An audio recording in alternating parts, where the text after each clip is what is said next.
It was a cold morning at the end of February, and I ran my hand down the back of a 2-year-old shepherd that should have been in his prime.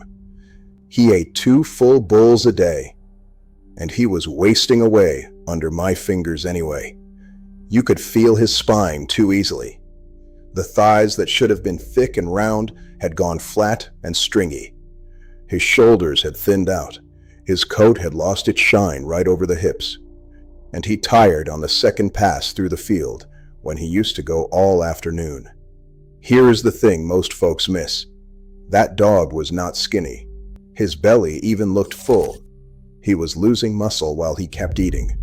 And those are 2 different problems, wearing the same coat. Most people fix this the way the pet store wants them to.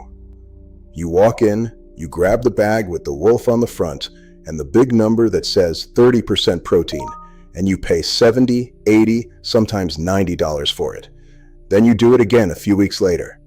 You trust the front of the bag. Nobody ever taught you to turn it over. And that number on the front is the trap. Protein on a label is not the same as protein your dog can actually build muscle from. A bag can hit that big number with corn gluten and pea filler, sheep plant protein that pads the figure but lays down almost nothing on the frame. The dog eats more, he passes more, he stays soft. I learned the other way from my father and from the older men in our community who kept working dogs that actually had to work. Dogs fed from the same animals we raised. No feeding chart on a bag told them anything. So here is what I am going to give you. 1 simple recipe, a few cheap things from your kitchen, and a handful of signs that tell you it is working. You can learn it in 1 sitting, and by the end, you will see that the number everyone trusts on the front of that bag is the very thing hiding why your dog stays soft. Let me tell you what building muscle actually asks of a dog, because once you understand it, the recipe explains itself. Muscle is built from protein, but not just any protein. It is built from complete protein, the kind that carries all the building blocks the body needs in 1 package. Animal protein does this. Meat, eggs, organs. Plant protein mostly does not, because it is missing pieces. And here is the part folks skip. Your dog also needs enough fat and energy in the bowl, or his body burns the protein for fuel instead of laying it down as muscle. Feed protein without energy, and you waste the protein. One more thing, feed alone builds nothing. The dog has to move, work, run. The food gives him the bricks. The work tells his body where to put them. Now let me show you what goes in the bowl. Start with eggs. An egg is about as close to perfect protein as anything in nature. The scientists who measure these things use the egg as their yardstick, the thing every other protein gets compared against. Your dog uses nearly all of it. Sheep, easy, and it goes straight to building. 2 or 3 eggs is a fine start for a medium dog. Next, meat and organ. This is the heart of it. Sheep cuts work best here. Chicken thighs, beef trimmings, the fatty pieces nobody wants. And do not skip the organ meat. A little liver, a little heart. Heart is muscle itself, lean and dense. Liver carries iron and the deep nutrients that a plain bowl of kibble only sprinkles in.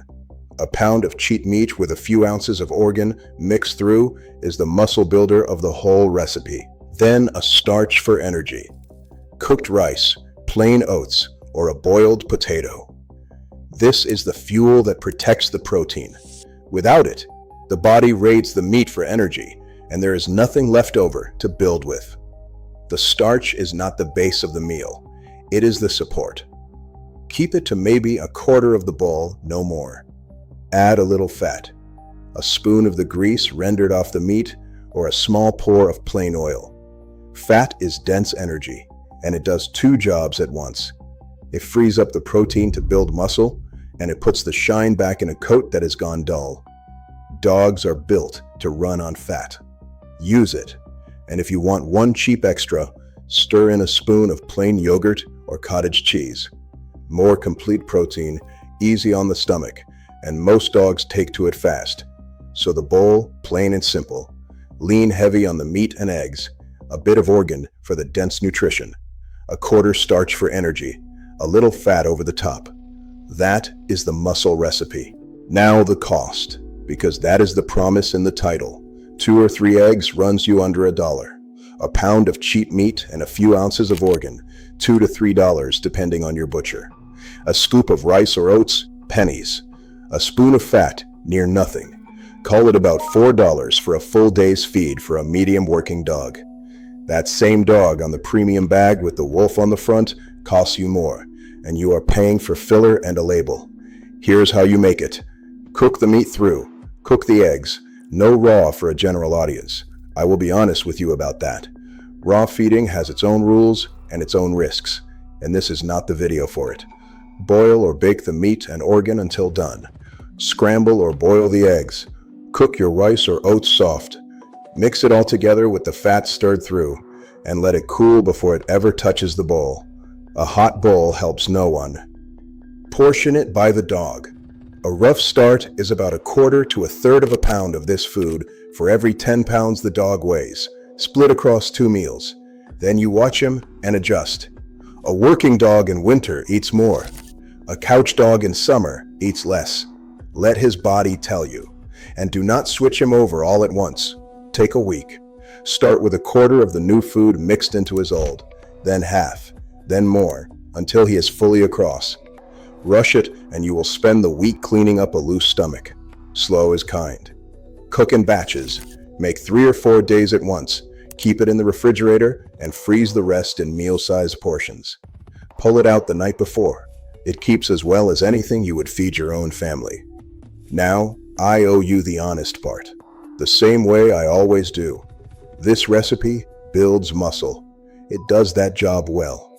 But a plain homemade bowl fed every day, year after year, as the only thing a dog ever eats, can run short on a few things a body needs. Calcium most of all. Certain minerals. Meat and eggs are rich in protein and thin in calcium, and a dog living on muscle meat alone slowly runs his calcium down. The fix is simple, and I will give it to you straight. Crush a clean, dried eggshell to powder and stir a ½ teaspoon in per pound of food. That is calcium, free from a thing you were throwing away. Or buy a balanced canine vitamin and mineral supplement and follow the label. Better yet, feed this as a powerful muscle-building topper over a balanced base food, rather than the whole diet forever. Use it to put muscle back on a soft dog. Then keep it in the rotation. You do not have to choose all or nothing. And some dogs need a word with the vet first. A growing pup, a pregnant or nursing mother, a dog with kidney trouble. Their protein needs are different, and I would be doing you wrong to tell you to pour meat into every dog the same way. Most healthy adult dogs thrive on this. The few that should not, you will know, and now you know to ask. Watch for the signs it is working, because they come in order. First, the stool gets smaller and firmer, often within the first week. That is the truest early sign there is, because it means the protein is being used inside the dog instead of passing straight through. Then, over a few weeks, the top line firms up and the thighs fill back out under your hand. The coat catches its shine again, starting at the hips where it dulled first. And last, the stamina returns. He goes the second field, then the third. One last thing before we close the lesson, and it is worth sitting with. There is little money in teaching a man to crack 4 eggs and visit his butcher. There is steady money in an $80 bag bought every few weeks for the life of the dog. The knowledge of feeding a dog from real food used to belong to anyone who raised their own animals. It was common. It quietly stopped being passed down, and the feed aisle moved in to fill the gap. No villain in it, just a system that earns nothing by teaching you what your grandfather already knew. So here is what I want you to do this week. Pick up a dozen eggs and a few cheap cuts from your butcher. Cook up 1 batch, feed it for 2 weeks, and put your hand on that dog every few days. Watch the stool firm up first, then the thighs fill back in. If this gave you a way to feed your dog better for less, subscribe. Next time, I am showing you how to read a dog's condition by hand, the way my father taught me. Ribs, top line, coat. So you know exactly when to feed more and when to ease off, without ever needing a scale. Tell me below, which dog are you putting muscle back on?